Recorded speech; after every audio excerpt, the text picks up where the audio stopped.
میرے رسول کریم علیہ الصلوۃ والسلام نے ارشاد فرمایا، حضور فرمانے لگے جس گھر میں اللہ کا ذکر ہوتا ہے وہ گھر زندوں کا ہے، اور جس گھر میں رب کریم کا ذکر نہیں ہوتا وہ گھر زندوں کا نہیں ہے۔ گھر نا ہم نا کتابوں میں پڑھتے ہیں کہ ایک بزرگ کہتے ہیں، حضرت فضیل بن عیاض کہتے ہیں کہ میں ایک گلی سے گزر رہا تھا تو گھر کے اندر کسی قاری صاحب نے قرآن کی آیت پڑھ دی، وَلِمَنْ خَافَ مَقَامَ رَبِّهِ جَنَّتَانِ۔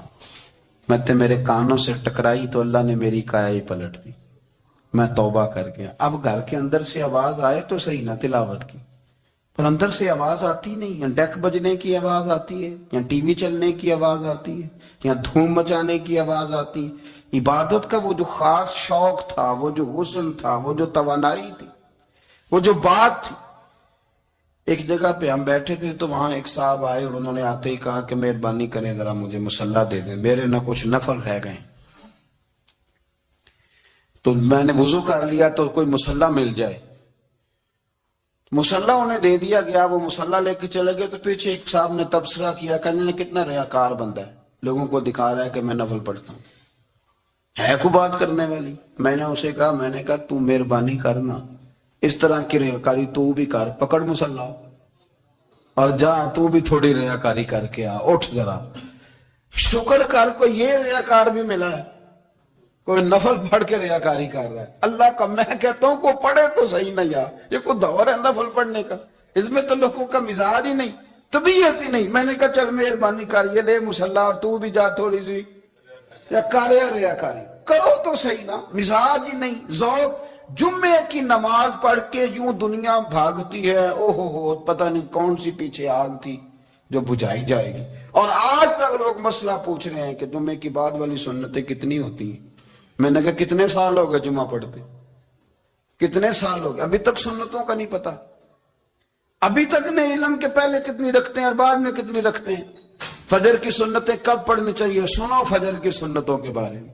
میرے رسول کریم سید عالم صلی اللہ تعالی علیہ وسلم سے ایک صحابی نے پوچھا تھا، حضور میری فجر کی سنتیں رہ گئیں یا رہ جاتی ہیں تو حکم کیا ہے، کیا انداز ہے حضور کا۔ بخاری مسلم کے لفظ سنو، حضور سید عالم صلی اللہ علیہ وسلم فرمانے لگے، اس نے کیا پوچھا تھا، حضور جواب کیا دیتے، فرمایا فجر کی سنتیں کبھی نہ چھوڑنا، فجر کی پہلی دو سنتیں کبھی نہ چھوڑنا۔ یا رسول اللہ صلی اللہ تعالی علیہ وسلم میری رہ گئی یا رہ جاتی ہیں، فرمایا فجر کی دو سنتیں نہ چھوڑنا، فرمایا فجر کی پہلی دو سنتیں مجھے دنیا اور دنیا کے اندر جو کچھ ہے وہ سب سے زیادہ پیاری ہے۔ فجر کی دو سنتیں دنیا اور دنیا میں جو کچھ ہے مجھے وہ سب سے زیادہ پیاری ہیں، اس لیے فجر کی سنتیں نہ چھوڑنا۔ اپنا ذوق، اپنی طبیعت، ہم نے نا ذوق غلط بنا لیا ہے۔ اگر 20 بندے کہہ بھی دیں گے تو نے بڑی شاندار تلاوت کیا تو کیا اس سے بنے گا، 100 بندہ کہہ بھی دے تیری کیا بات ہے، کیا بات ہے نعت خواں کی، کیا بات ہے علامہ صاحب کی، پیر صاحب کی، پیر مہر علی شاہ صاحب رحمت اللہ علیہ۔ آپ تشریف فرما تھے تو آپ کے ایک ہی بیٹے بابو جی جن کو کہا جاتا ہے، جس دن صاحبزادے پیدا ہوئے تو خادم نہ وہاں سے نکلا۔ ان لوگوں کے شوق اور طرح کے تھے نا، تو ان کی توجہ بھی اپنے شوق کی طرف رہتی، تو خادم نکلا اندر سے، پیر صاحب مبارک ہو، پیر صاحب مبارک ہو، پیر صاحب مبارک ہو، پیر صاحب مبارک ہو، شور کر رہا ہے۔ تو پیر صاحب کو وجد ہو گیا، اللہ اکبر اللہ اکبر اللہ، وہ کیا ہوا، کس بات کی مبارک دے رہے ہو؟ عرض کی حضور اللہ نے بیٹا دیا ہے۔ تو آپ فرمانے لگے اچھا حضور آپ کیا ہوا، آپ تو پریشان ہو گئے۔ فرمانے لگے جب تو نے 3 دفعہ کہا نا مہر علی کو مبارک ہو تو میں سمجھا تھا شاید تجھے کسی نے بتا دیا ہے کہ مہر علی سے اللہ راضی ہو گئے، میں سمجھا تھا کہ شاید تو یہ خبر لے کے آیا ہے کہ کسی نے بتایا ہے کہ مجھے آج خبر ملی ہے کہ مہر علی سے رب اچھا پتر ہوا ہے، الحمدللہ اللہ کا شکر ہے، پر میرے لیے مبارک کا دن وہ ہوگا جب میرا رب کہے گا کہ میں مہر علی سے راضی ہوں، میرے محبوب کہیں گے کہ میں مہر علی سے۔ آپ بات کو سمجھیں، شوق ہی کسی اور طرف تھا، دل ہی کہیں اور لگا ہوا تھا، طبیعت ہی کہیں اور مائل تھی. کوئی وظیفہ پوچھتے تھے تو پڑھتے تھے وہ لوگ، کچھ اللہ اللہ انہیں بتائی جاتی تھی تو کرنے کا ذوق رکھتے تھے، طبیعت تھی، قائل تھے. حضرت ربیع کہتے ہیں میں بڑی دور سے سفر کر کے گیا حضرت اویس کرنی سے ملنے، بڑی دور سے. اور جب میں پہنچا تو فجر کا وقت تھا، تو حضرت اویس کرنی کو میں نے پا لیا. تو وہ نماز پڑھ کے نا قرآن شریف لے کے بیٹھ گئے. فرماتے ہیں اشراق چاشت کا وقت ہوا تو نفلوں کی نیت باندھ لی. محدث ابن الجوزی نے لکھا ہے، فرماتے ہیں پھر جب زوال کا وقت ہوا تو مسجد میں جھاڑو دینے لگ گئے. ظہر کی نماز پڑھ کے تو عصر کی تیاری تک وہ مسجد میں بیٹھے رہے. اور میرے نبی پاک علیہ السلام نے فرمایا جو نماز کے انتظار میں بیٹھا ہو وہ نماز ہی میں ہے، وہ نماز ہی میں ہے. فرمایا میری دنیا، میری امت کی جو رہبانیت ہے نا وہ اتنی ہے کہ نماز کا انتظار کرے. اذان کے بعد نماز کا یہ راہب ہیں، یہ اس وقت چھوڑ کے بیٹھے ہیں سارا کچھ. فرماتے ہیں عصر تک انہوں نے اللہ اللہ کی، پھر مغرب تک کی، عشاء کی نماز ہوئی تو نماز پڑھی تو وہ تھک گئے. اب مجھے وہ فارغ ہوا، مصلی چھوڑے تو میں ملاقات کروں نا. یہ آپ حیران نہ ہو کہ اتنی دیر بندہ کیسے اللہ اللہ کر، ہم نے کی نہیں نا اس لیے ہم پریشان ہیں. جو عادی ہوتے ہیں وہ کر بھی لیتے ہیں. وہ یہ کام، میری بات کی سمجھ آ رہی ہے؟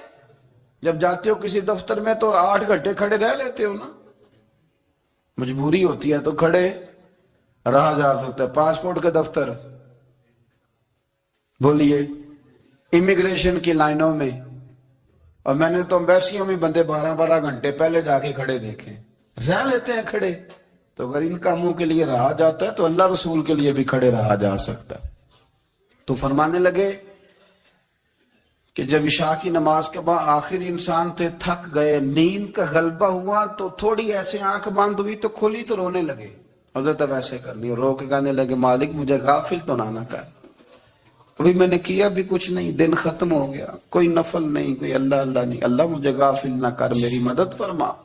فرماتے ہیں جب وہ روئے تو میرے ساتھ جو شخص تھا میں نے کہا اٹھو چلیں. کہنے لگا حضور ملنا نہیں. فرمایا جو میں لینے آیا تھا وہ مجھے مل گیا، جو میں ان سے سیکھنے آیا تھا وہ مجھے نصیب ہو گیا، اب اور میں نے کیا لینا، ختم ہو گئی بات، اٹھو چلیں. اللہ کے بندوں نے حضرت ربیعہ بن کعب اسلمی رضی اللہ تعالیٰ عنہ فرماتے ہیں، کہتے ہیں جب بنو قریظہ اور بنو نذیر یہودیوں کے ساتھ حضور علیہ السلام نے جنگ کا اعلان فرمایا تو وہ دشمن ہو گئے. ہمیں خطرہ تھا کہ وہ رات کو کہیں محبوب کو تکلیف نہ دیں، تو کچھ لوگ نا تلواریں لے کے نبی پاک کے دروازے پہ پہرے داری کرتے تھے. گن مین رکھنا حرام نہیں، اگر کسی کو واقعی خطرہ ہو تو اس کے لیے سنت بھی ہے. حضرت علی المرتضیٰ تلوار لے کے حضور کے گھر کا پہرا دیتے تھے. حضرت ربیعہ بن کعب اسلمی رضی اللہ تعالیٰ عنہ فرماتے ہیں کہ رات میری ڈیوٹی تھی کہ میں حضور کے گھر کا پہرا دوں گا. تو فرماتے ہیں میں باہر سن رہا تھا، ساری رات ہی میرے نبی پاک نے اللہ کی تسبیح پڑھی، ساری رات، کبھی تسبیح، کبھی تحلیل، کبھی تحمید، کبھی تکبیر، ساری رات. فرماتے ہیں ساری رات حضور پڑھتے رہے اور ساری رات ہی میں سنتا رہا. مجھے اونگ آ گئی، میری آنکھ لگ گئی، حضور ابھی پڑھ رہے تھے، میں تھک کے سو گیا. اور فرماتے ہیں جب میری آنکھ دوبارہ سے کھلی تو میرے کانوں میں پھر کوئی چیز گونجی تو میں نے کان لگایا تو میرے حبیب ابھی بھی اللہ کو یاد کر رہے. ساری رات حضور رب کی عبادت کرتے. اسی لیے تو کہا یا ایھا المزمل قم اللیل الا قلیلا، حبیب ساری رات تو نہ جاگا کر، تھوڑا آرام بھی کر لیے گا. میرے بھائی اپنا مصلی، اپنی عبادات، اپنے وظائف، اللہ اللہ جو آپ نے کسی سے سیکھی ہے اس کو کبھی کمزور نہ ہونے دیں. شجرہ شریف جو کسی بزرگ سے آپ لے لیتے ہیں تو کیا رسم ہے کوئی؟ اس پہ کچھ لکھا ہوتا ہے، وہ پڑھنے کے لیے دیا جاتا ہے، اس پہ لکھا ہوتا ہے کہ یہ اللہ اللہ آپ نے کرنی ہے. قرآن مجید فرقان حمید میں اللہ تبارک و تعالی نے فرمایا ہے اپنے بندوں کو اپنی عبادت کی طرف توجہ دلائیے، اپنے بندوں کے دلوں میں عبادت کا شوق، ذوق اور نظریہ پیدا فرمایا. فرمایا یا ایھا الناس اعبدوا ربکم الذی خلقکم اے ایمان والو، اے لوگو،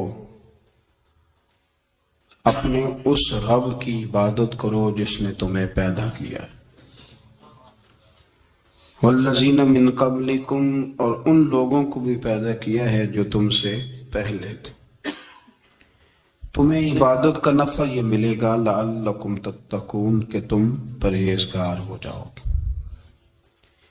عبادت اس لیے کیا کرو کہ اللہ نے تمہیں پیدا کیا ہے، اور اس لیے کہ تم سے پہلے لوگوں کو بھی اللہ نے پیدا کیا ہے۔ اور پھر ارشاد فرمایا کہ الذی جعل لکم الارض فراشا، وہی رب ہے جس نے تمہارے لیے زمین کو فرش بنایا ہے، والسماء بنا، اور آسمان کو چھت بنایا ہے، وانزل من السماء ماء فاخرج به من الثمرات رزقا لکم، زمین کو فرش بنایا، آسمان کو چھت بنایا، پھر آسمان سے پانی برسایا جس کے ذریعے پھل نکالے، اور وہ بھی کسی اور کے لیے نہیں، رزق لکم، تمہارے رزق کے لیے، وہ بھی تمہارے رزق کے لیے۔ یہ ساری نعمتیں تمہیں دی ہیں، اب فلا تجعلوا للہ اندادا، اب تم اللہ کے ساتھ کسی کو شریک نہ بناؤ، وانتم تعلمون، اور تم جانتے بھی ہو، تمہیں خبر بھی، تمہیں پتہ ہے کہ عبادت اللہ کی کرنی چاہیے، تمہیں پتہ ہے کہ نماز پڑھنی چاہیے، تم جانتے ہو کہ نوافل ادا کرنے چاہیے، تمہیں پتہ ہے کہ سجدے آنکھیں بند کر کے جھوٹ کی زندگی جی کے، اپنے ساتھ بددیانتی کر کے، دھوکہ دے کے، اپنے آپ کو دائیں بائیں، اپنے آپ کو کہیں مصروف رکھ کے کچھ وقت ضائع تو کر لیتے ہو، پر تمہیں پتہ تو ہے نا کہ عبادت اللہ کی کرنی، تمہیں اس کی خبر ہے۔ فرمایا اس رب کی، دیکھیں نا، انسان پر اگر کوئی شخص نیکی کر دیتا ہے، احسان کر دیتا ہے، تو انسان اس کے سامنے پھر گردن نہیں اٹھا سکتا، یار یہ میرے مشکل وقت کا دوست ہے، اس نے میرے ساتھ نیکی کی ہے، کبھی بھی گردن نہیں اٹھائے گا، جھکا کے رکھے گا۔ تو اگر عام کوئی نیکی کر دے تو اس کے سامنے انسان کبھی گردن نہیں اٹھاتا، تو جو رب ساری نعمتیں عطا فرمائے، جو کہے کہ تیری تخلیق میں نے کی، تجھ سے پہلوں کو بھی پیدا میں نے کیا، تیرے لیے زمین کا بچھونا بھی میں نے بچھایا، آسمان کی چھت بھی میں نے لگائی، تیرے لیے زمین سے ساری اناج کو، پھل کو، کھیتیوں کو نکالا بھی تیرے لیے، اب تو اس طرح کر کہ تو میری عبادت کر، تو میری بارگاہ میں جھک جا۔ بہت سارے نشے لوگوں کو لگے ہوئے ہوتے ہیں، ہر آدمی کوئی نہ کوئی نشہ کرتا ہے، کوئی دولت کا کرتا ہے، کوئی شہرت کا کرتا ہے، کوئی اپنی تعریف کا نشہ کرتا ہے، دو چار لوگوں سے تعریف سن کے مطمئن ہو جاتا ہے۔ ناراض تو نہیں ہوگی اس جملے سے آپ؟ کرتے ہیں لوگ دولت کا نشہ بھی، یہ جب نقصان ہوتا ہے تو بندے بیمار نہیں ہو جاتے، پیسے ڈوب جاتے ہیں تو لوگ بیمار نہیں ہو جاتے، تو اس کا مطلب یہ ہوتا ہے کہ نشہ ٹوٹ گیا ہے۔ بہک ہوئے نا تھوڑے سے تو کانپتے ہیں، تڑپتے ہیں، پریشان، نشہ ہی اسی طرح ہی کرتا ہے نا۔